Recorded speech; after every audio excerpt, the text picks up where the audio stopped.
Cleaning lady helped an old man in the hospital, until he sent 3 lawyers and a limousine. Rebecca Wilson was mopping the hallway floor when she heard something fall in room 307. It was the 3rd day in a row that she'd heard strange movements coming from that room during the night shift. That's when she decided to go in and check. The old man was on the floor trying to reach the TV remote that had fallen under the bed. "Are you okay?" asked Rebecca, rushing to help him. "No need to worry, miss, I can manage on my own," he replied in a shaky voice while trying to lean on the edge of the bed. Rebecca didn't listen and helped him sit back up. She picked up the remote and placed it on the side table next to him. That's when she noticed there was only an empty water pitcher by the bed. "Didn't you ask for water today?" "Oh, I forgot," he said, avoiding eye contact. Rebecca knew that wasn't the truth. Over the past 3 days, she'd noticed he never asked the nurses for anything.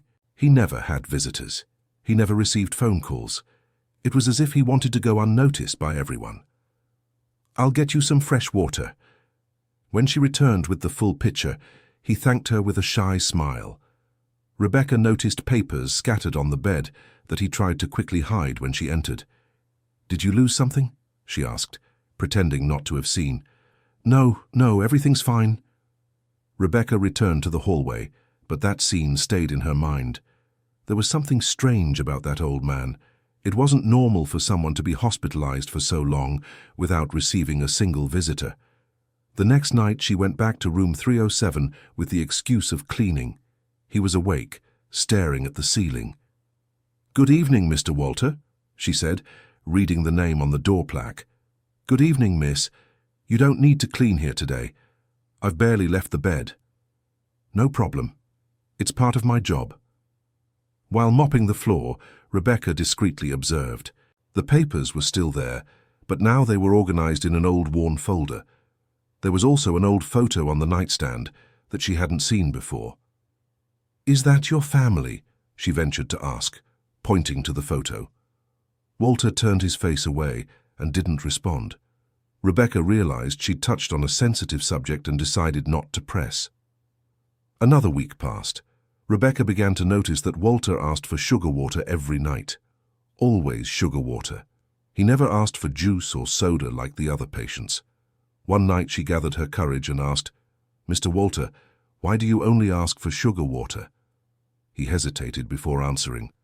"It's just that I don't have money to buy other things from the cafeteria, miss. The sugar water at least helps with my sweet cravings." That tugged at Rebecca's heart. She herself could barely pay her bills on her cleaning lady's salary, but she couldn't let that man go without. The next day she brought an orange from home and made sure to squeeze a glass of fresh juice for him. "Miss, I can't accept this," said Walter with teary eyes. "Of course you can. It was left over from the hospital kitchen. I was going to throw it away anyway." Rebecca knew she was lying. That orange had come from her own kitchen, but seeing the smile on that old man's face made it all worth it. Walter drank the juice slowly, savoring every sip. When he finished, he wiped the tears streaming down his face. "It's been so long since I've had fresh orange juice," he said with a choked voice. "Tomorrow I'll bring more," promised Rebecca. "You're very kind, miss. God will reward you for this." Rebecca started bringing fruits from home every day, sometimes an apple, sometimes a banana. She always said they were kitchen leftovers, so as not to embarrass him. It was during one of these visits that she noticed something worrying. Walter was shaking badly as he tried to peel a tangerine. "Let me help you with that."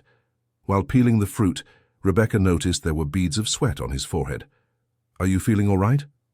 "Just a bit dizzy." Rebecca called the nurse on duty who came to perform the routine tests.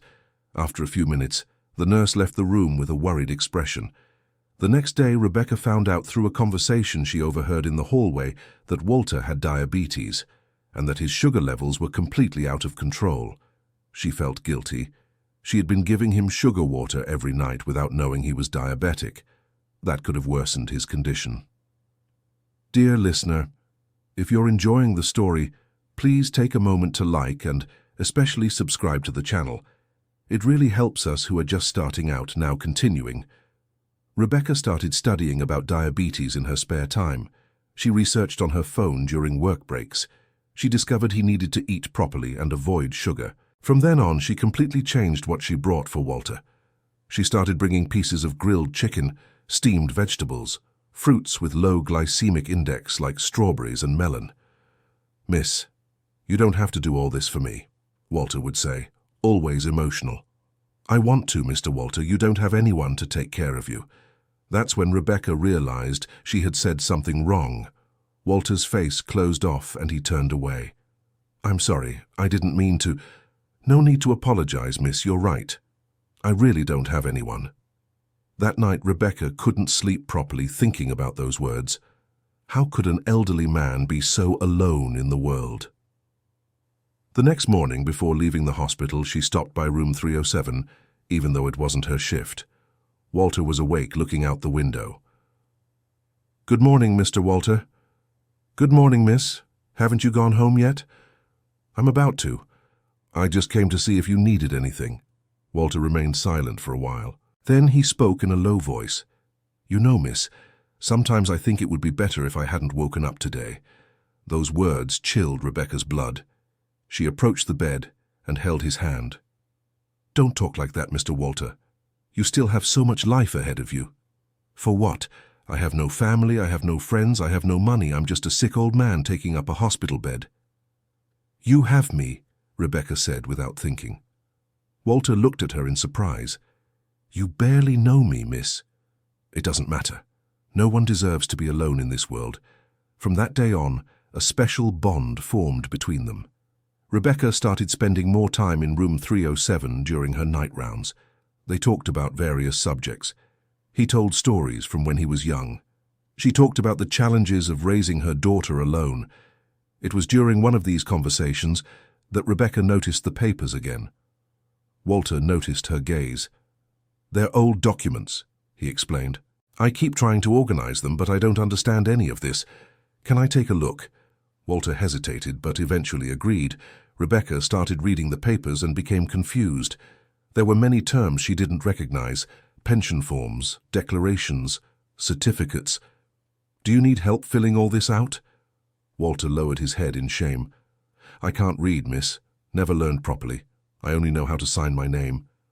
Rebecca felt a tightness in her chest.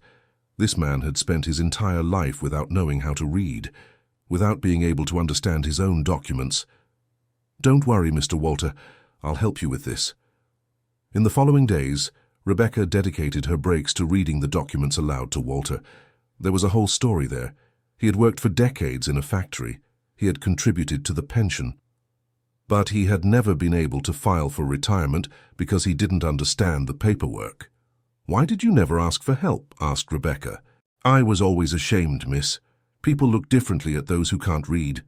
Rebecca understood perfectly. She herself had faced prejudice her whole life for being just a cleaner. She knew how painful it was to be judged. "Let's solve this together, Mr. Walter. You have a right to this retirement." During the following weeks, Rebecca became a real detective. She discovered that Walter had worked with proper registration for over 30 years. He was entitled not only to retirement, but also to back payments from a pension he had never claimed. The problem was that documents were missing: birth certificate, proof of residence, updated work card. Rebecca began using her few savings to make copies and authenticate papers. She took buses to different notary offices, spent hours in lines at government agencies.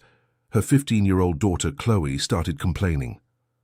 "Mom, you're hardly home anymore. You're always running after this old man we don't even know. Chloe, he has no one. I need to help." "And what about us? Don't you need to take care of us too?" That hurt Rebecca. It was true she was spending less time with her daughter, but she couldn't abandon Walter now, not when he finally had a chance to regain his dignity. "Honey, when we can help someone, we help. One day it might be us who needs help." Chloe rolled her eyes and went to her room, slamming the door. Rebecca sighed. She knew she was creating friction at home, but couldn't simply turn her back on Walter. At the hospital, things also started getting complicated. Supervisor Patricia began noticing that Rebecca spent too much time in room 307. "Rebecca, your job is to clean rooms, not provide social work for patients," she said sharply. "I'm just helping the gentleman with some papers, Miss Patricia. That's not part of your duties. I want you focused on your work, or you'll have to talk to management." Rebecca felt her blood boil, but swallowed her anger. She couldn't lose her job. It was the only support she had for herself and Chloe. From then on, she had to be more discreet. She visited room 307 only during official breaks. She took Walter's documents home and studied them at night after Chloe fell asleep. It was during one of these nights that Rebecca discovered something important. There was a clause in the papers that allowed Walter to receive not just retirement, but also compensation for years of unhealthy work conditions. The next day, she could barely contain her excitement when she told Walter, "Mr. Walter, you can receive much more money than we imagined." But instead of joy, she saw tears in his eyes. "Miss, I don't deserve all this help you're giving me." "Of course you do, Mr. Walter." "No, miss, you don't know everything. There are things in my past I haven't told anyone." Rebecca sat in the chair beside the bed. "Do you want to talk about it?" Walter remained silent for a long time. Then he began speaking with a choked voice. "I had a family, miss, a wife and a son, but I lost them because of me." "How so?" "I drank heavily, spent all my money on alcohol. My wife had to work day and night to support the household. My son grew up seeing me drunk every day." Rebecca didn't know what to say. She just held his hand and let him continue. "One day they left. My wife took the boy and never came back. I don't even blame her. I was a terrible husband and a terrible father." "And you stopped drinking?" "I stopped a few years later when I hit rock bottom, but it was already too late. I had lost everything. I tried to find my family, but they had moved away. I never managed to find them again." "That's why you're so alone." "Yes, miss. I'm paying for my mistakes, and I have no right to complain." Rebecca squeezed his hand tighter. "Mr. Walter, everyone deserves a second chance. You've suffered enough." "You're too kind, miss. But there are times I think getting this money won't help. It won't bring my family back. It won't bring them back, but it will give you dignity to live the years you still have ahead." Walter nodded slowly. Rebecca realized she had touched deep wounds, but she knew it was important for him to open up. In the following weeks, the relationship between them grew even stronger. Walter began telling more stories from the past. He talked about how he met his wife, about the day his son was born, about the mistakes he made. Rebecca listened to everything without judgment. She herself had her own mistakes and regrets. She knew how hard it was to carry the weight of wrong choices. It was on a Tuesday that everything started to get complicated. Walter had a sudden worsening. He started having trouble breathing and was rushed to the ICU. Rebecca was in the middle of her shift when she saw the commotion. She ran to room 307, but he had already been taken. "Nurse, what happened to Mr. Walter?" "He had a crisis. He's in the ICU now." "Can I see him?" "Only family can enter the ICU, and from what I know, he has no family." Rebecca felt her legs weaken. She couldn't leave him alone right now. But the hospital rules were clear. During the following days, she could only see Walter through the ICU window. He was intubated, full of machines. He looked so fragile in that bed. Rebecca left notes with the nurses asking them to read them to him. She talked about the progress with the documents, said she was rooting for him, that he couldn't give up now. She didn't know if the notes reached Walter, but she kept writing every day. Chloe noticed how down her mother was. "Mom, you're really worried about this man, huh?" "I am, honey. He's very sick." "Do you really like him?" "I do. He's like family." Chloe hugged her mother. For the first time, she seemed to understand why Rebecca was dedicating herself so much to helping Walter. "Sorry for complaining so much, Mom. You're doing the right thing." That hug gave Rebecca strength to continue. She needed to be strong for Walter. After 10 agonizing days, Walter finally improved and returned to the regular room. Rebecca almost jumped for joy when she heard the news. As soon as she could, she ran to visit him. He was pale and weak, but alive. "Mr. Walter, thank God you're better." "Hi, miss," he said in a weak voice. "I got your notes. The nurses read them all to me." "So? Excited about retirement?" Walter looked at her sadly. "Miss, I need to tell you something. While I was there in the ICU, I did a lot of thinking. And I came to the conclusion that I need to try to find my son. Your son. But you said you lost contact decades ago. I know, but I can't leave this world without at least trying. Even if he doesn't want to see me, even if he hates me, I need to try. Rebecca understood. That near-death experience had made Walter reflect on what really matters in life.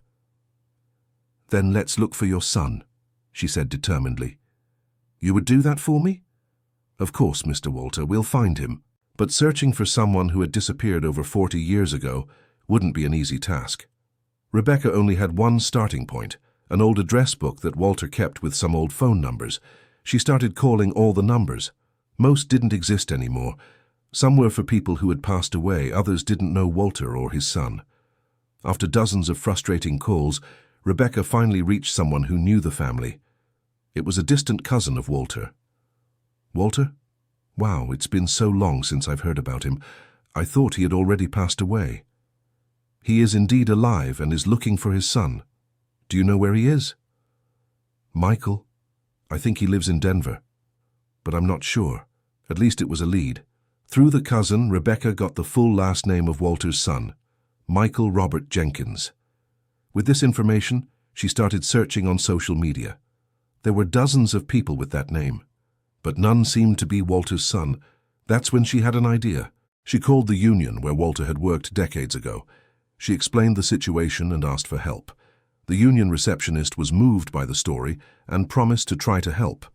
A few days later, she called back. I got a phone number. I don't know if it's still the same, but it's worth a try. Rebecca wrote down the number with trembling hands. Before calling, she went to talk to Walter. Mr. Walter, I got a phone number that might be your son's. But I need to know. What do you want me to say if he answers? Walter thought for a long time. Tell him his father is in the hospital, that he's sick, and that he would really like to see him one last time. Are you sure? I am, miss. Even if he doesn't want to see me, at least he'll know that I tried. Rebecca took a deep breath and dialed the number. The phone rang once, twice, 3 times. Just as she was about to hang up, someone answered. Hello? Hi, I'm looking for Michael Robert Jenkins. Speaking. Rebecca's heart raced. My name is Rebecca. I'm calling from Mercy General Hospital. It's about your father, Walter Jenkins. There was a heavy silence on the other end of the line. My father? Yes. He's hospitalized here and would really like to speak with you. Look, miss, I don't have a father. That man stopped being my father a long time ago. I understand that you're hurt, but you don't understand anything. You didn't see what I saw. You didn't go through what I went through because of that man. Please, just 5 minutes. He's very sick and I don't care. I don't want to know about him. And don't call me again. The call ended. Rebecca stared at the phone in disbelief. How was she going to tell Walter this? When she entered room 307, he already knew from her expression. He didn't want to talk to me, did he? Mr. Walter, I'm so sorry. I tried to explain, but no need to explain, miss. I was expecting this. I don't have the right to ask for forgiveness after everything I did. Yes, you do. Everyone deserves a chance to make things right. No, miss, some things can't be forgiven. I ruined his life when he was a child. Now he has every right to hate me. Rebecca saw Walter shrink in his bed. All the hopes that had been rekindled in him seemed to have died again. In the following days he got worse, not because of the physical illness, but because of the emotional pain. He stopped eating properly. He stopped talking. He spent the whole day staring at the ceiling. Rebecca tried to cheer him up by talking about his retirement, about how he could do many things with that money, but nothing seemed to work. What's the use of money if I have no one to share it with, miss? He said. You have me, Mr. Walter.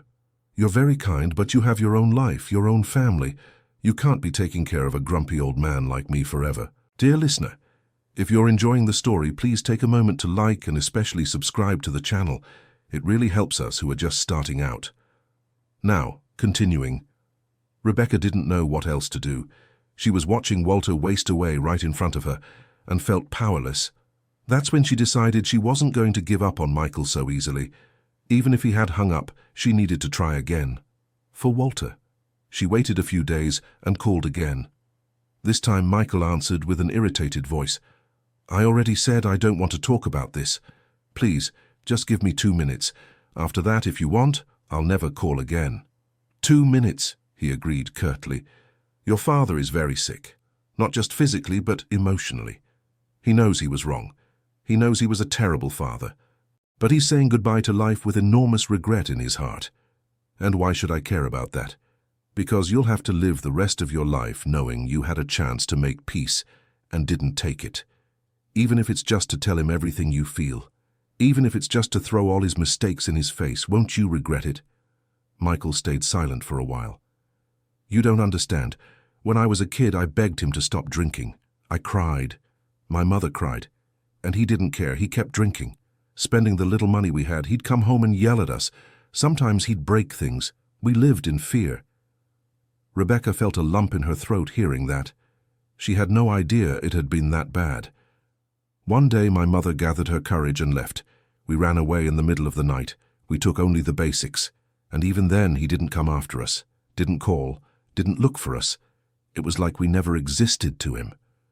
"He did look for you," said Rebecca softly. "He told me. He looked for years but couldn't find you. If he looked, he didn't look hard enough. Maybe.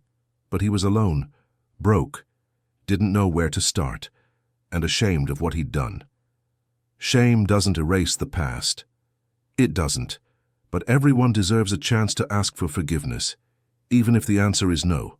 Michael sighed on the other end of the line. "Look, miss, I'll think about it. I'm not promising anything, but I'll think. That's all I ask. Thank you so much for hearing me out." When she hung up, Rebecca didn't know if she'd accomplished anything or not, but at least she'd planted a seed. She decided not to tell Walter anything. She didn't want to create hopes that could be dashed again. A week passed. Then 2. Rebecca kept taking care of Walter as always, bringing food from home, helping with retirement paperwork, keeping him company during lonely nights. It happened on a Thursday. Rebecca was cleaning the hallway when she saw a man about 50 years old standing in front of room 307. He was looking at the door number, but not entering. Something inside her said it was Michael. She approached slowly. "Are you looking for someone?" I'm looking for Walter Jenkins. It's here in 307. Are you?" "I'm his son." Rebecca felt her eyes well up. "He'll be so happy to see you." "I didn't come here to make peace," Michael said quickly. "I came because I need to say some things to him, things I've kept inside for 40 years. "That's okay. The important thing is that you came." Michael took a deep breath and entered the room. Rebecca stayed outside but could hear the conversation. "Father." Walter turned in bed and went pale seeing his son there. "Michael, is it really you?" "It's me. My son. You came." "I came because that young lady kept calling me. I didn't come because I wanted to." Rebecca heard the hardness in Michael's voice. Her heart ached for Walter. "I understand, son. You have every right to be angry with me." "Angry? Angry is too small for what I feel. You destroyed my childhood. You made my mother suffer.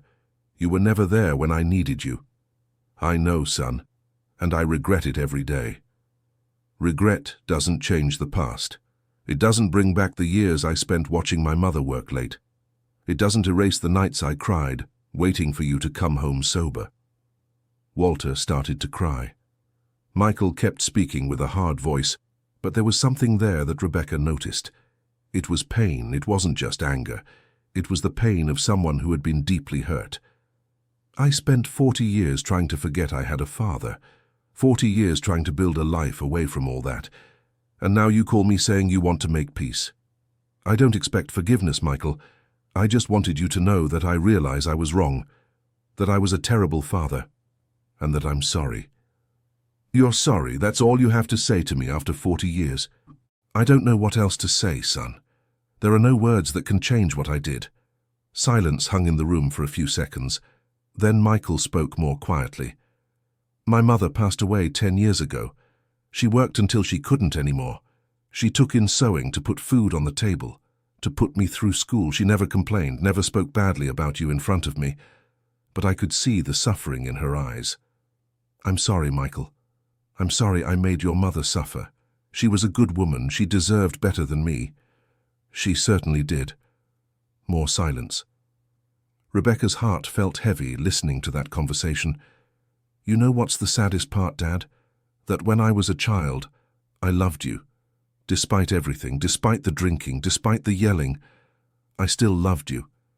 And every day I hoped you would change, that you'd become the father I needed. Walter was sobbing in the bed. But you never changed. Until the day we left, you remained the same. And I had to learn to live without a father. I had to become a man on my own. And you became a good man's son, I can see that. Even without me, you managed to make something of yourself. Not thanks to you. I know. It was in spite of me. Michael kept looking at his father for a long time. Rebecca saw him wipe a tear running down his face. I don't know if I can forgive you, Dad. I don't know if I'll ever be able to. But I came here because that young woman made me see that I'd regret it if I didn't come. And she's right. Thank you for coming, Michael. Even if it's just to tell me all this, I needed to hear it. I deserved to hear it. Are you very sick? I am. Diabetes, high blood pressure, weak heart. The doctors say I don't have much time. Michael lowered his head. Even with all the resentment, Rebecca noticed there was still some feeling there. Is someone taking care of you? There's that young woman. Rebecca. She's been like a daughter to me. The one who called me? That's her. Without her, I would have given up on everything long ago. Michael left the room and found Rebecca in the hallway. Are you Rebecca? I am. Thank you for insisting. I needed to do this. I needed to say all that. And now? Now I don't know. I need to process all this. It was hard being in there after so long. Will you come back? I don't know. Maybe. I need to think. Michael left, leaving Rebecca with mixed feelings. On one hand, she was happy he had come. On the other hand, it was clear there was still a lot of hurt to be healed. When she entered the room, Walter was crying softly. He came. My son came. I saw Mr. Walter. It was very hard to hear all that, but I needed to. He's right about everything he said. Do you think he'll come back? I don't know, and I have no right to expect him to. But at least he knows I regret it. That's something. Rebecca held his hand. Everything will be okay, Mr. Walter. But the truth was she herself wasn't so sure about that. The following days were difficult for Walter. His son's visit had shaken him deeply. Sometimes he would spend hours silent, staring into space. Other times he would cry, remembering the past. Rebecca continued keeping him company, but she noticed something had changed in Walter. It was as if part of him had given up. That's when the retirement process was finally approved. Rebecca received the news through a letter that arrived at the hospital's address. She ran to tell Walter, but he barely reacted.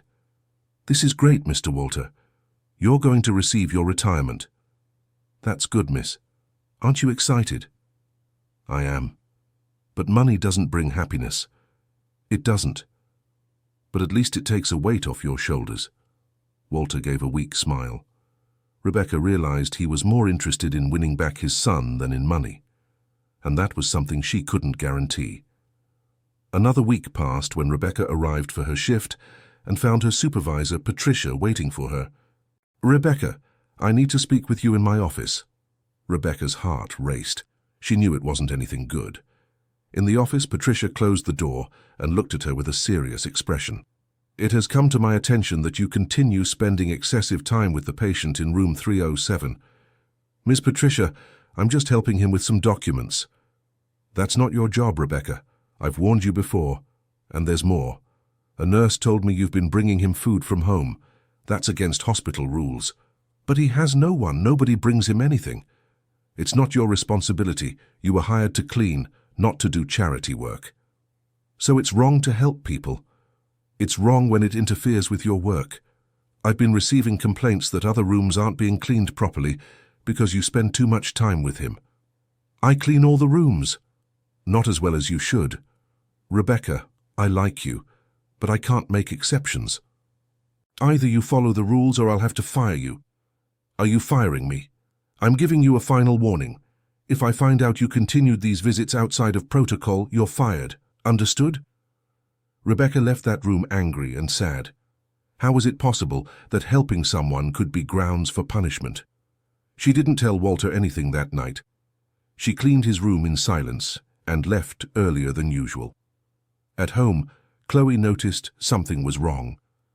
Mom, did something happen? Miss Patricia gave me an ultimatum. If I keep helping Mr. Walter, I'll lose my job. And what are you going to do? I don't know, honey. I can't lose this job. It's what pays our bills. But I also can't abandon him now. Mom, what is your heart telling you? Rebecca looked at her daughter, surprised. When had she become so mature? My heart is telling me to keep helping him, but my head is telling me I need the job. Then you have to find a way to do both. Rebecca thought about that. Maybe there was a way. She could continue helping Walter, but outside of work hours, as a visitor. The next day, she went to talk to the hospital receptionist. Hi, Tiffany. Can I visit patients here at the hospital even though I'm an employee? Of course. On your day off or before your shift starts, you can come as a visitor. That was it. Rebecca would have to wake up earlier, but she could make it work. From then on, she started arriving at the hospital 2 hours before her shift began. She would change clothes in the locker room and go visit Walter as if she were a friend, not an employee. Walter was confused at first. Miss, aren't you going to get in trouble coming here like this? No, Mr. Walter, I'm coming as a visitor, outside of my work hours. But does that mean you're waking up even earlier? Yes, it's worth it. Walter took her hand with tears in his eyes. I don't know how to thank you for everything you've done for me, miss. You don't need to thank me, Mr. Walter. It's what I want to do. This new routine lasted a few weeks. Rebecca was exhausted, waking up at 4 in the morning every day, but seeing the smile on Walter's face made it all worth it. It was during one of these morning visits that she met Michael again. He was entering the room when she arrived. Good morning, Rebecca greeted. Good morning, Michael replied, seeming surprised to see her there so early. You came back? I did. After that first visit, I couldn't stop thinking. I thought I should give it another chance, not for him, but for myself. This is very important, for your father and for you. Yeah. I don't know if I'll be able to forgive, but at least I can try to understand. Rebecca left the two of them alone. While cleaning the hallway, she saw through the half-open door father and son talking. There was still tension, but there was also something different, an attempt at connection. In the following days, Michael started visiting Walter more frequently. The conversations were difficult, full of past hurt and resentment, but little by little they were getting to know each other again. Walter talked about the years he spent alone, about how he had battled alcoholism, about the regrets he carried. Michael talked about what it was like growing up without a father, about the hardships he went through, about how he built a life despite everything. It wasn't an easy process. There were days Michael left the room angry, days Walter was devastated after their talks. But both kept trying. Rebecca watched everything with a heavy heart. She hoped they could heal those wounds, but she knew it didn't depend on her. It was one morning when Rebecca arrived at the hospital and found unusual activity in room 307. There were several people inside. What's going on? She asked a nurse. Some men in suits came looking for Mr. Walter. Men in suits?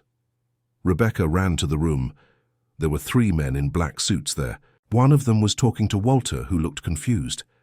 Excuse me, who are you? Asked Rebecca, entering the room. We're lawyers, replied one of the men. We've been looking for Mr. Walter Jenkins for several months. Lawyers? Why? It's regarding an important financial matter.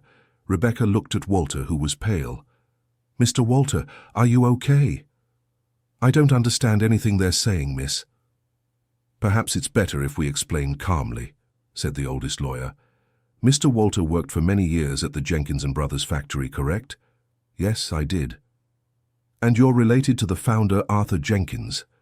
He was my uncle, but we lost contact a long time ago. The three lawyers exchanged looks.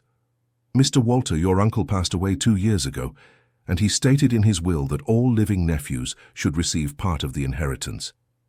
Rebecca felt her legs weaken. Inheritance?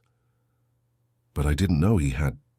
He tried to locate all his nephews before passing, but couldn't find you. We kept looking after his passing. And how much is this inheritance? Asked Rebecca. Mr. Walter's share is approximately 300,000 reais. The room fell completely silent. Walter seemed to be in shock. Rebecca couldn't believe what she was hearing. 300,000 reais? Repeated Walter with a trembling voice. Yes, sir, already deducting all taxes. The amount is deposited in a special account awaiting your documentation. But I don't have my documents in order. I have nothing. That's not a problem. We can help with all the bureaucratic parts. Dear listener, if you're enjoying the story, please take a moment to like and especially subscribe to the channel. It really helps us who are just starting out. Now continuing. That's when one of the younger lawyers looked at Rebecca.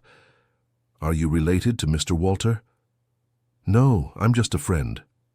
I see. Well, sir, we'll need someone to help with the documentation. Someone trustworthy. Rebecca, said Walter immediately. She helps me with everything. Can she represent me? Of course, we can prepare a simple power of attorney. Rebecca was stunned by all this. In a matter of minutes, Walter's life had completely changed.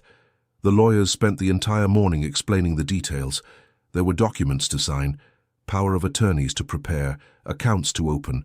Walter could barely process everything. He looked at Rebecca as if in a dream. Miss, is this really real? Yes, Mr. Walter, it's real.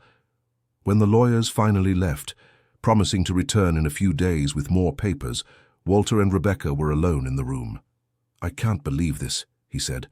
After a lifetime of struggling, now out of nowhere I have money. It seems like a miracle, Mr. Walter. It is, miss. And you know what's the funniest part? If it weren't for you, I would never have managed to sort out the paperwork for them to find me. You saved my life in so many ways. I just did what anyone would do. No, miss. Most people would have walked right by, pretended they didn't see my suffering. But you stopped. You took care of me when I had no one. Rebecca felt her eyes filling with tears. And now? What are you going to do with this money? Walter became thoughtful. First, I'm going to leave this hospital. I'll rent a decent place to live. Something simple but comfortable. That would be very good. And there's something else. I want to use part of this money to help other people going through what I went through. People who are alone, forgotten, with no one to care for them. Mr. Walter, that's beautiful. You inspired me, miss. You showed me that kindness exists, and I want to give back to the world. Rebecca hugged Walter, moved. That man she had found so broken was now being reborn. In the following days, a lot happened. The doctors finally discharged Walter. He was stable enough to leave the hospital. Michael helped his father find a small apartment to rent.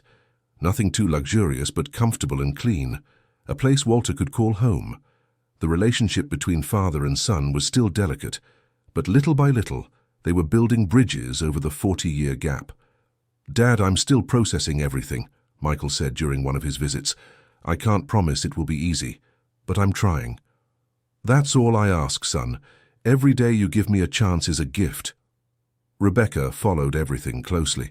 She helped Walter move, taught him how to use the phone, went with him on his first trips to the market. It was rewarding to see him rebuilding his life bit by bit, learning to be independent again, regaining the dignity he had lost. One day Walter called Rebecca for a serious talk. Miss, I need to discuss something important with you. What is it, Mr. Walter? I want to give you part of this money. You deserve it. No, absolutely not. I didn't do any of this for money. I know, miss, but you changed my life. You spent your savings helping me, woke up early every day, almost lost your job because of me. I can't let that go unnoticed. Mr. Walter, I don't want money.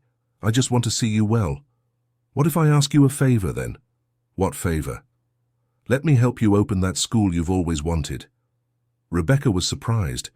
During one of their many nighttime conversations, She had mentioned dreaming of studying and graduating, but she never had enough money. "How do you remember that?"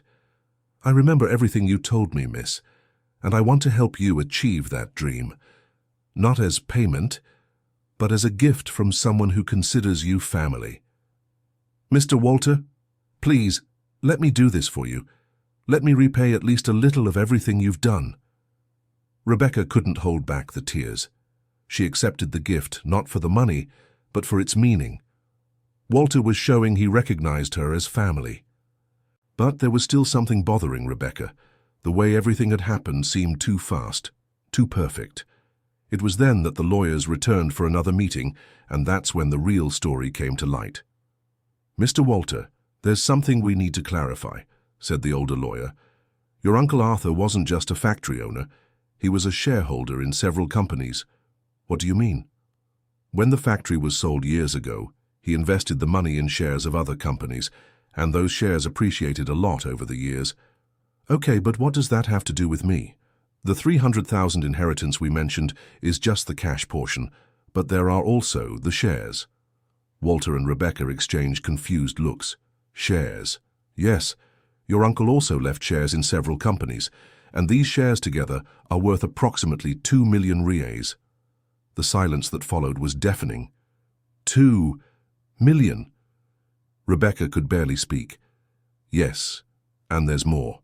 Some of these shares generate annual dividends. You will receive regular payments for the rest of your life."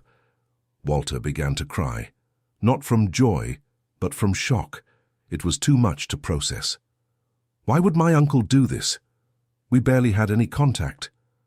From what we understand of the will, he sought out all his nephews and nieces because he had no children. He wanted the family to have the fruit of his labor. "But I've been a failure in life. I didn't deserve any of this." The lawyer looked at him kindly. "Mr. Walter, your uncle wrote a letter for each nephew and niece. This is yours." He handed over a yellowed envelope. Walter looked at Rebecca with trembling hands. "Miss, can you read it for me?" Rebecca opened the letter carefully and began to read aloud. "Walter, if you're reading this, it's because they managed to find you. I know we grew apart many years ago. I know you've been through hardships. I've been through them too. I also fought my demons. I also made mistakes. But I managed to turn my life around, and I want you to have that chance too. Use this money not just to live better, but to be the person you always wanted to be. You deserve a second chance. We all do. Your uncle, Arthur." Walter sobbed as Rebecca read.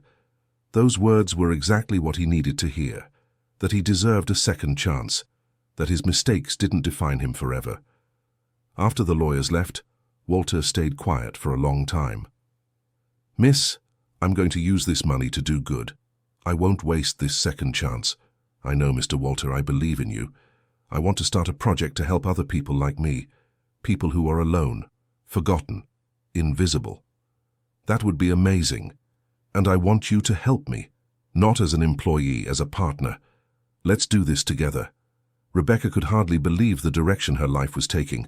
It had all started with her simply helping a lonely old man in the hospital. And now she was here. But there was still one piece of the puzzle that needed to fit: Michael. The relationship between father and son kept improving little by little. But there was still a distance, a wall of 40 years of hurt. It was Rebecca who had the idea. She invited Michael for a private conversation. "Michael, can I ask you a sincere question?" "Of course." "What do you really want? Do you want to punish your father forever, or do you want to try to build something new?" Michael stayed silent, looking out the window. "I don't know. Some days I look at him and only see the man who destroyed my childhood. Other days I see a lonely old man trying to fix what he broke." "And what is your heart telling you?" "My heart is tired of carrying so much weight, but my head says forgiving is letting him get away with it. Forgiving isn't about letting someone escape. It's about freeing yourself. Are you going to carry this hurt for the rest of your life, or are you going to let it go?" Michael looked at Rebecca with tears in his eyes. "It's so hard.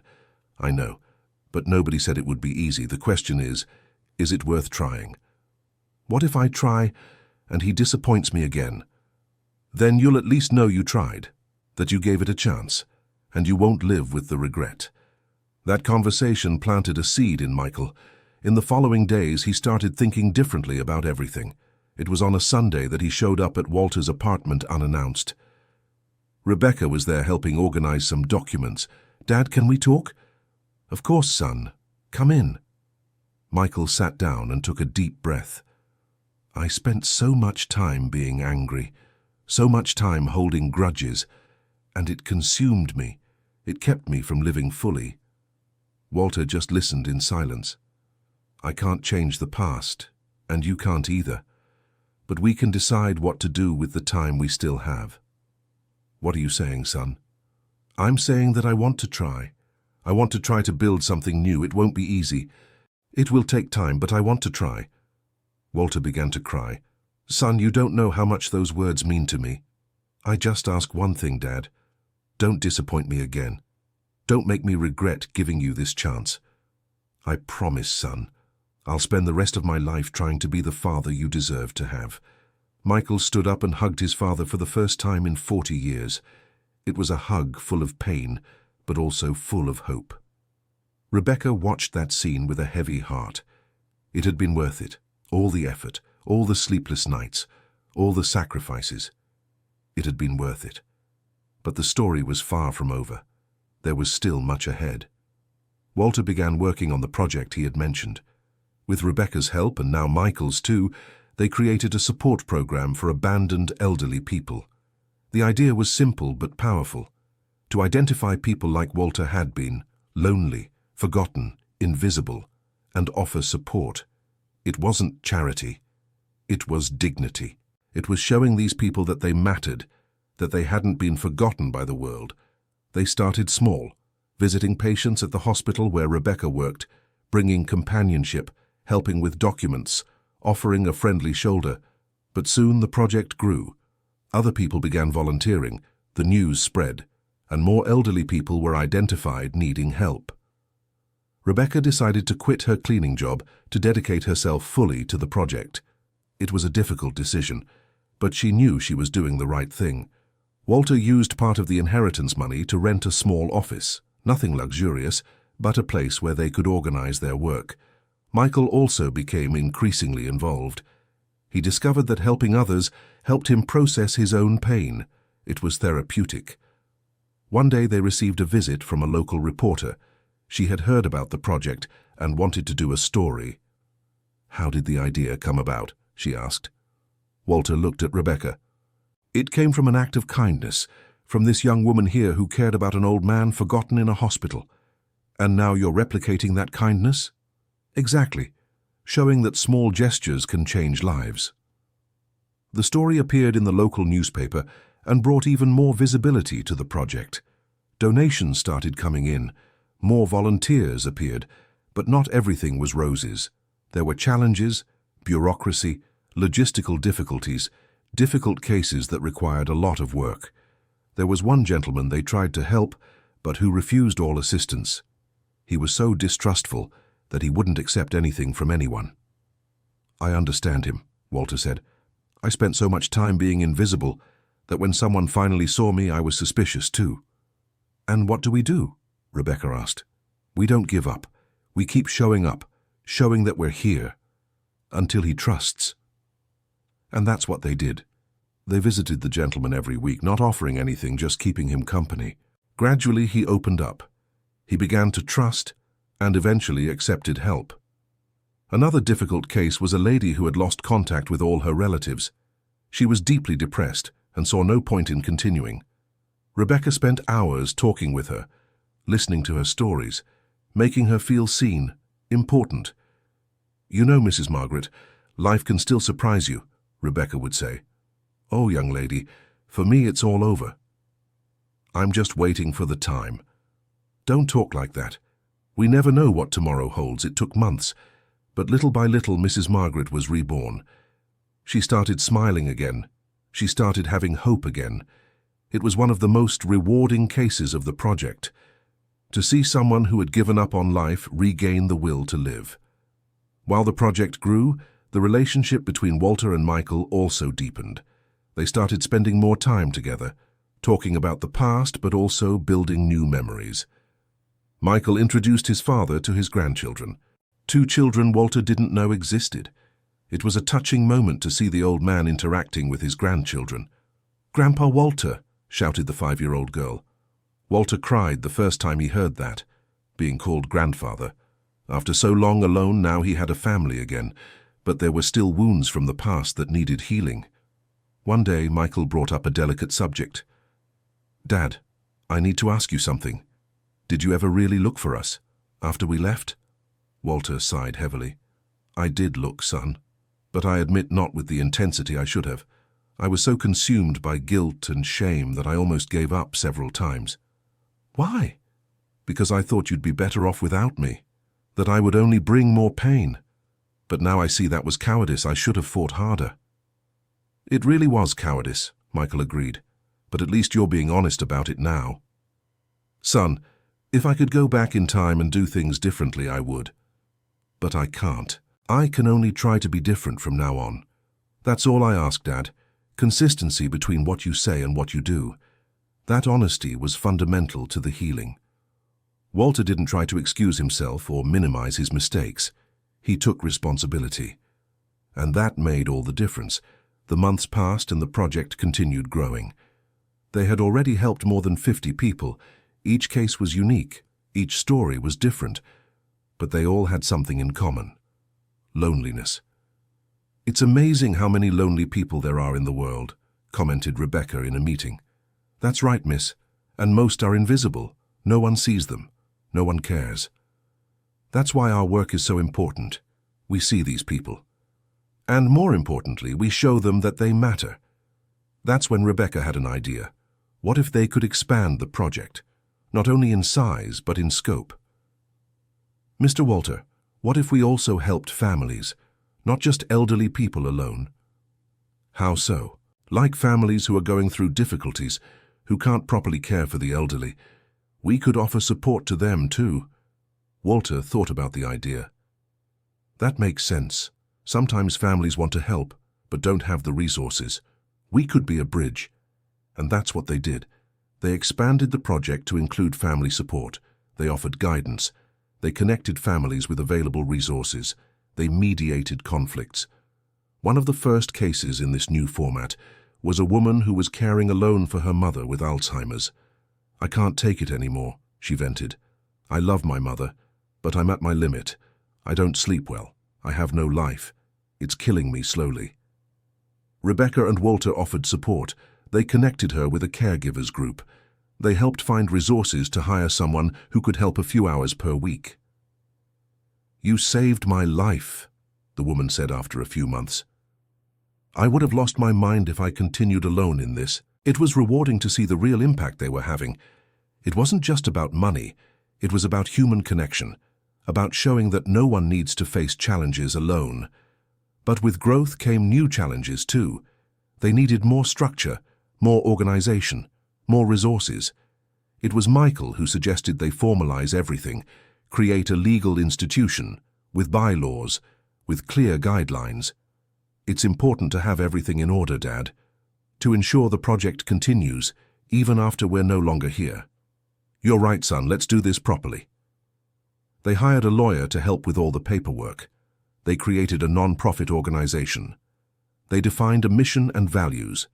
The chosen name was Second Chance Project, a tribute to that letter Walter had received from his uncle. The official launch of the Second Chance Project was at a simple but moving ceremony. Dozens of people who had been helped were present. Walter gave a speech that left everyone emotional. "I spent most of my life lost, trapped in my mistakes, alone. But one person cared. One single person made a difference. And that changed everything." He looked at Rebecca. "Rebecca showed me that there is always hope, that it's never too late to start over. And now we want to pass that forward, show other people that they also deserve a second chance." The applause was warm, but the most special moment came later, when Michael stepped onto the makeshift stage. "I hadn't planned on saying anything, but I think it's important to say one thing. My father wasn't a good father during my childhood. He made mistakes, a lot of them, and that hurt me deeply." Walter lowered his head. "But today I see a different man, A man who is trying to fix what was broken, who is using his mistakes as lessons to help other people. And that has meaning. That matters. I haven't forgotten the past. It still hurts. But I'm learning to let that pain transform me instead of destroy me. And I'm proud of the man my father is becoming. Walter couldn't hold back the tears. He went to Michael and the two hugged. A long hug, full of forgiveness and hope. Rebecca watched that scene with a full heart. Everything had been worth it. Every sacrifice, every difficulty. Everything had led to that moment. But life went on. And with it, new challenges. The Second Chance project grew so much that they needed more people working. Rebecca could no longer handle the administrative part alone. It was then that she had an idea. She remembered Chloe. Her daughter had just turned 16 and was looking for her first job. "Sweetie, how about working with us on the project?" "Really, Mom, I can." "Of course, you can help with the administrative part. Organize documents, schedule visits." Chloe excitedly accepted, and she ended up being essential to the project. She had technology skills that neither Rebecca nor Walter had. She created a digital system to organize the cases, built a website, managed the social media. "Mom, we need to be on the internet. That's where people are nowadays," and she was right. The project's website started receiving messages from people in other cities asking for help, wanting to know how to replicate the model. That's when they realized the impact could be even greater. They didn't just need to help people directly. They could teach others to do the same. They created a manual, a guide on how to implement the Second Chance project in other communities. They made everything available for free online. Within 6 months, there were groups in 5 different cities replicating the model. Each one adapted to the local reality, but all with the same spirit. No one should be left behind. No one should feel invisible. Walter was radiant seeing all that. "Miss, do you see what we've created? It started with a simple act of kindness, and look where it's reached. It really is incredible, Mr. Walter. We are changing lives.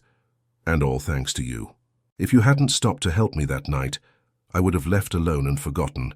But you gave me back my dignity. You gave me a reason to keep going. We helped each other, Mr. Walter. I grew a lot with all this too." It was true. Rebecca had discovered a strength and a purpose she never knew she had. She was no longer just an invisible cleaner. She was a community leader, an agent of change. She had even managed to go back to school. With Walter's financial support, she had enrolled in a social work course. She wanted to become more professional to help people. The classes were at night, but she loved them.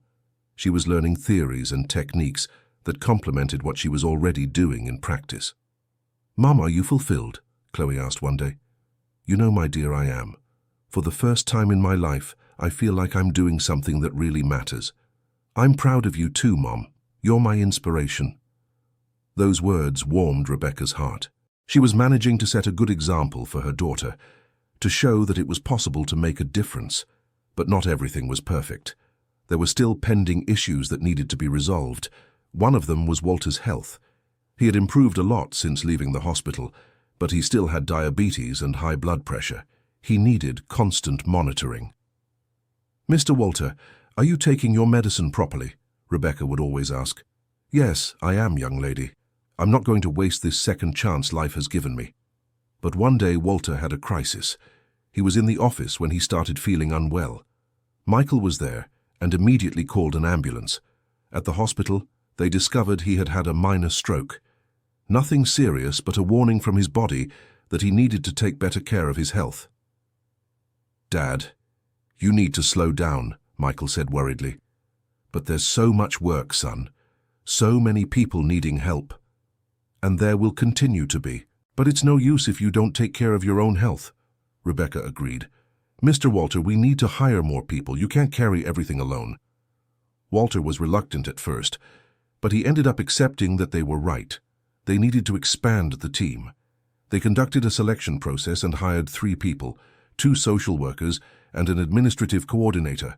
With the larger team, Walter could finally slow down a bit, focus more on being present than on doing everything. And that brought an unexpected benefit. He could spend more time with his family, with Michael. with his grandchildren, building the memories he hadn't built before. "Grandpa, tell me a story," his granddaughter would ask. "What story do you want to hear, my little granddaughter?" "The story of how you met Aunt Rebecca." And Walter would tell it. Always emotional, always grateful. That story never got old. Michael had also changed a lot. The relationship with his father had healed something in him. It had freed him from a burden he had carried for decades. "You know, Rebecca, I spent 40 years angry," he said one day. 40 years imagining what it would have been like if my father had been different, and it consumed me. And now?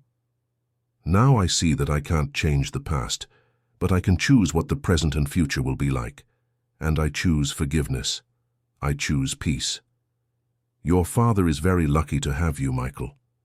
We're lucky to have each other, and we're lucky to have you in our lives. Those words touched Rebecca deeply. She had gained a family that didn't have blood ties, but had something much stronger. Love, respect, gratitude. The months kept passing. The Second Chance project completed 1 year, then 2. The impact only grew.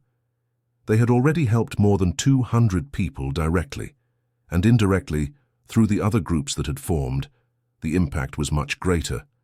They held a 2-year anniversary party for the project. It was a big event with all the people who had been helped present. There was music, food, emotional testimonials.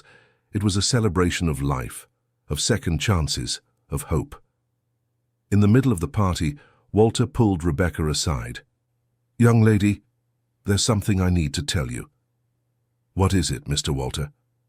"I made a new will, and I left a portion of the inheritance to the project, to make sure it continues even after I'm gone." Mr. Walter doesn't talk like that. "Miss, I'm old already. I've lived longer than I expected. I need to prepare for when my time comes. But you still have many years ahead of you." "I hope so. But if I don't, I want to make sure the project will continue." Rebecca hugged Walter, moved. He had really changed. From a broken and lonely man to someone thinking about leaving a legacy. But life still had more surprises in store. It was on an October afternoon that Rebecca received an unexpected call. It was from a television production company. "Rebecca, my name is Sarah. I work for a production company here in New York City. We heard about the Second Chance project and would like to make a documentary about you." "A documentary?" "Yes. Your story is inspiring. We want to share it with more people." Rebecca was speechless. She talked with Walter and Michael, and everyone agreed. It would be a good way to give the project even more visibility. The filming crew spent 2 weeks following the project's daily routine. They interviewed Walter, Rebecca, Michael, the people who had been helped. The result was a moving 40-minute documentary that aired on a national television channel. The impact was immediate. The project's website crashed from so much traffic. Calls wouldn't stop. Donations started coming in from all over the country. "Miss, we've become famous," said Walter, laughing. "Yes, Mr. Walter. But that's good. More people will be able to get help." And that's exactly what happened. With more resources, they could expand even further, open new centers, help more people. But fame also brought challenges. There were people trying to take advantage, absurd requests, media pressure. "We need to keep our feet on the ground," said Michael. "Always remember why we started this, and they did that. Despite all the attention, they remained focused on the essentials, on the people, on the lives being transformed." One of the most striking cases during this phase was of a man named Joseph. He had been a successful businessman, but had lost everything in an economic crisis. He had been living on the streets for 2 years. "I don't want handouts," he said when the project team approached him. "I just want a chance to start over." And that's exactly what they gave him. Not handouts, but opportunity. They helped him get new documents, to take a vocational course, to find a job. 6 months later, Joseph was living in a small rented apartment, working as a doorman, rebuilding his life little by little. "You gave me back my dignity," he said, moved. "You didn't treat me like a poor soul. You treated me like a human being." It was this kind of story that kept everyone motivated. knowing they were making a real difference in people's lives. Walter continued to be the soul of the project. Even with his delicate health, he always found a way to participate, to visit people, to be present. "Mr. Walter, you don't have to come every day," Rebecca said, worried.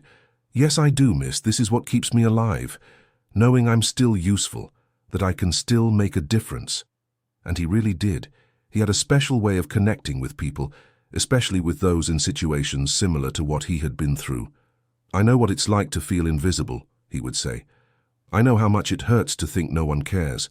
But I care. We care. You matter." Those simple words had immense power. They came from someone who truly understood, who had lived it firsthand. The relationship between Walter and Rebecca remained strong.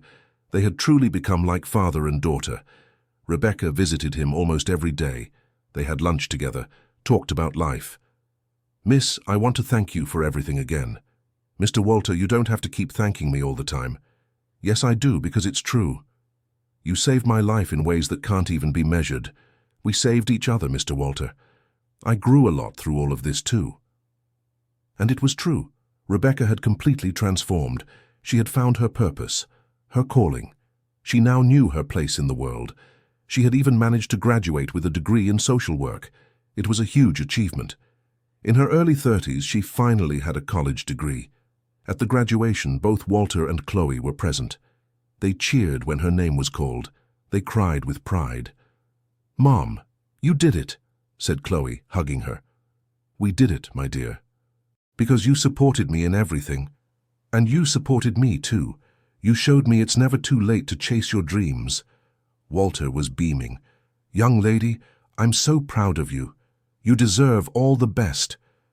"Thank you, Mr. Walter. Without you, I wouldn't have made it." "Yes, you would have, because you're determined. You're special." That was one of the happiest days of Rebecca's life, to see that all the effort had been worth it, that she had managed to change her own story while helping to change others.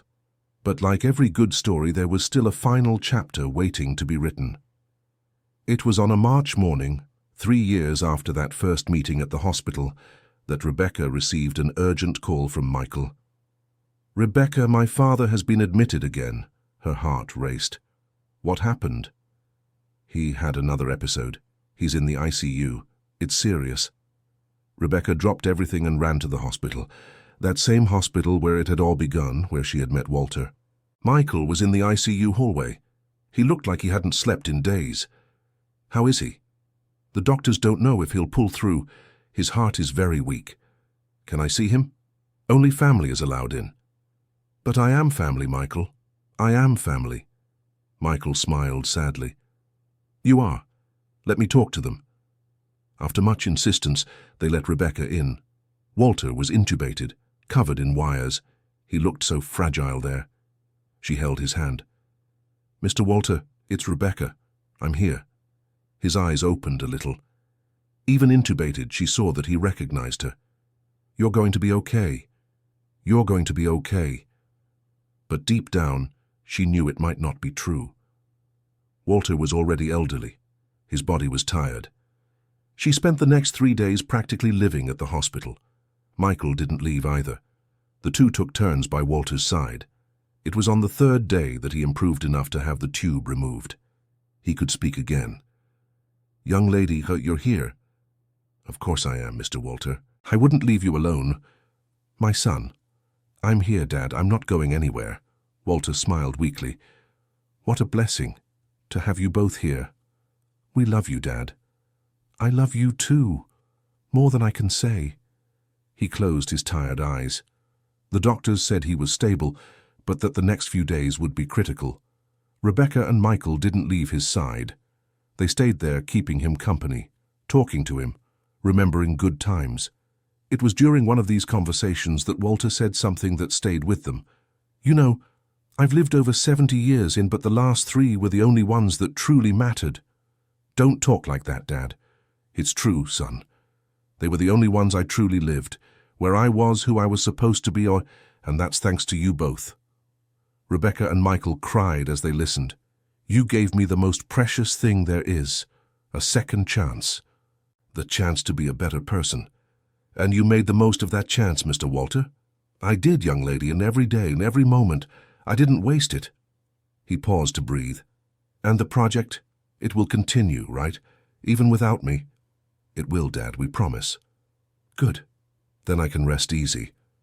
Don't talk like that, Mr. Walter. You're going to pull through. And he did. Against all expectations, Walter recovered from that crisis. It took weeks, but he returned home. But everyone knew it had been a close call, that he was living on borrowed time. And Walter seemed to know it too. Every day now is a gift, he said, and I'll make the most of every second. And that's exactly what he did. He cherished every moment with his family, with his grandchildren, with Rebecca, with the project. He was no longer in a hurry. He no longer felt anxious, just grateful to be alive, for having people who loved him, for having made a difference. One day he called Rebecca and Michael for a serious talk. I want you both to know that I'm at peace. I have no more regrets. I no longer hold any grudges. I've made peace with myself. That's wonderful, Dad. And when my time comes, I don't want tears. I want a celebration of a life that was redeemed, of a second chance that was well used. Mr. Walter, you don't need to talk about this now. Yes, I do, young lady. I need you to know that I'm ready, for whatever comes, because I've already lived more than I deserved. I've been happier than I ever imagined possible. Those words were hard to hear, but they were also liberating. Walter had made peace with life, and it was beautiful to see. The months passed. The Second Chance project kept growing. They had already helped more than 500 people, and the number only increased. Walter continued participating within his limitations. He no longer had the same energy, but he had the same passion, the same sparkle in his eyes. You know, miss, some people live 100 years but never truly live. I prefer to live fewer years but with intensity, with purpose. And you are living, Mr. Walter. You're living fully. It was on a sunny Sunday afternoon that Walter asked to have a picnic in the park with the whole family. Michael brought his children. Rebecca brought Chloe. They all sat on the grass, ate sandwiches, talked, laughed, took pictures. This is a perfect day, Walter said, looking at everyone gathered there. It really is, Dad, a perfect day. Thank you. Thank you for giving me this family, this happiness, this love. No need to thank us, Dad. We're the ones who are thankful to have you. That was one of the last outings they had together, because 2 weeks later Walter had another crisis. This time his tired heart couldn't take it. He passed away peacefully, surrounded by love, by family, without pain, without suffering. He was simply gone. The funeral was as he requested, not a moment of sadness but of celebration. Celebration of a life that had been transformed, of a legacy that had been left behind. Hundreds of people showed up, all the people who had been helped by the project. Everyone wanted to pay their respects. He changed my life, some said. He gave me hope, said others. He showed me that I mattered, still more said. Rebecca spoke at the funeral. Walter came into my life as a lonely old man in a hospital, but he became so much more. He became a father, a friend, a partner. Together we built something beautiful, something that will keep living even now that he's gone. She looked at Michael. He also regained his son's love, something that seemed impossible, but they managed it. They managed to heal decades-old wounds. They managed to build bridges over chasms. Michael cried, but also smiled. And now it's up to us to continue his legacy, to keep helping people, to keep being the difference he was in so many lives. The Second Chance project not only continued, but grew even more. Walter's story had inspired thousands of people. Michael took over as president of the project. Rebecca continued as general coordinator. Chloe as administrative manager. They created an annual award called the Walter Jenkins Award to recognize people who made a difference in others' lives, people who offered second chances. They also expanded the project to other areas. In addition to the elderly, they began to help former drug addicts, ex-convicts, people with disabilities, everyone who needed a second chance in life. The impact was measurable. Over 1,000 people had already been directly helped, tens of thousands indirectly through the other groups that emerged. But more important than the numbers was the meaning. It was the message the project conveyed, that it's never too late to start over, that everyone deserves dignity. That small gestures can change lives. Rebecca often thought about how it all began, with her simply stopping to help an old man who had dropped something on the floor. A gesture so simple, so small. "Mum, did you know all this was going to happen?" Chloe asked one day. "No, dear, I had no idea. I just wanted to help. I didn't expect anything in return. And look what came of it.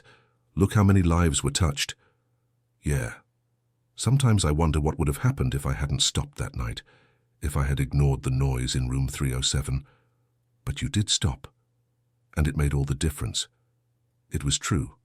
Rebecca had made a difference, but she had also been transformed in the process. She had discovered her calling, her strength, her purpose. She was no longer just an invisible cleaner. She was a trained social worker, a respected community leader, a woman who had changed the world around her.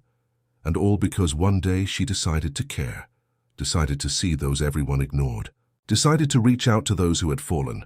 Walter's legacy continued to live on through the project, and Rebecca's legacy would continue to live on through all the lives she touched. Because in the end, it's not about how long we live. It's about what we do with that time. It's about the connections we create, the love we share, the difference we make. And Walter had done all that in just 3 years. 3 years of a second chance that were worth more than the previous 70. Years later, when people asked Rebecca what the most important moment of her life had been, she always told the same story.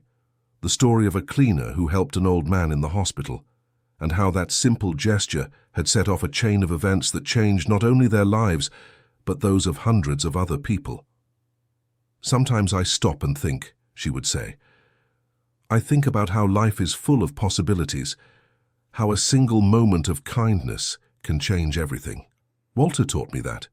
He taught me that it's never too late to be who you should have been, that there's always time to fix things, to start over, to be better. And he also taught me that the most important people in our lives sometimes appear at the most unexpected moments, in the most unlikely places.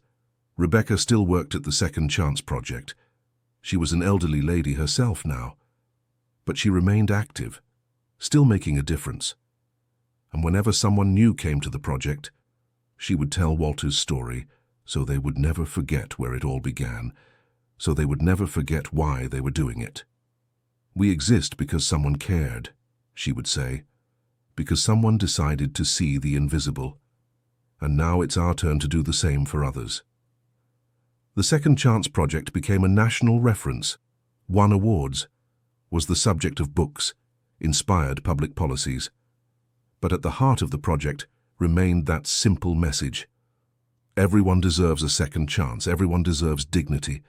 Everyone matters. Michael still led the project with dedication. His children were grown up and also involved as volunteers. "Grandpa Walter would be so proud to see all this," said the oldest granddaughter. "He would," Michael agreed. "But what he would be most proud of is seeing that his message continued to live on, that the chain of kindness wasn't broken. And that's exactly what had happened. Rebecca's kindness had saved Walter. And together they had created something that saved hundreds of other people, who in turn would save even more. And so the chain continued. Because in the end, that's what matters. Not the money, not the fame, not the recognition, but the impact we have on other people's lives, the legacy we leave behind, the world we create through our choices. Rebecca had learned that. Walter had learned that. Michael had learned that. And now they were passing that lesson forward.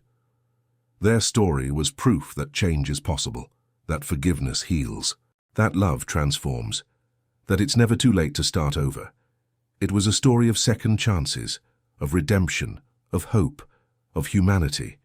A story that began with a cleaner helping an old man in the hospital and ended up changing the world around them.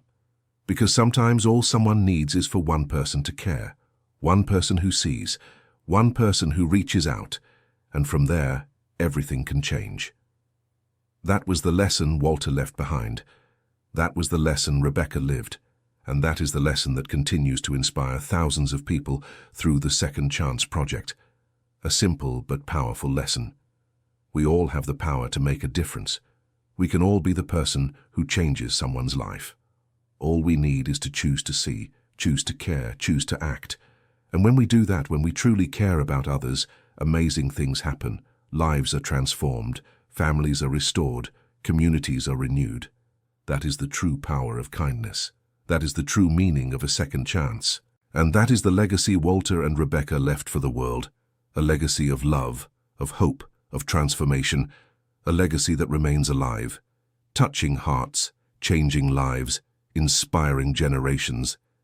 And it all started with a simple gesture, from a cleaner who decided to stop and help. End of story. Now tell us what you thought of this story. Did it touch your heart? Have you experienced or know someone who experienced a similar situation? Leave your comment sharing with us. And if you liked it, don't forget to leave your like and especially subscribe to the channel so you don't miss other inspiring stories like this one.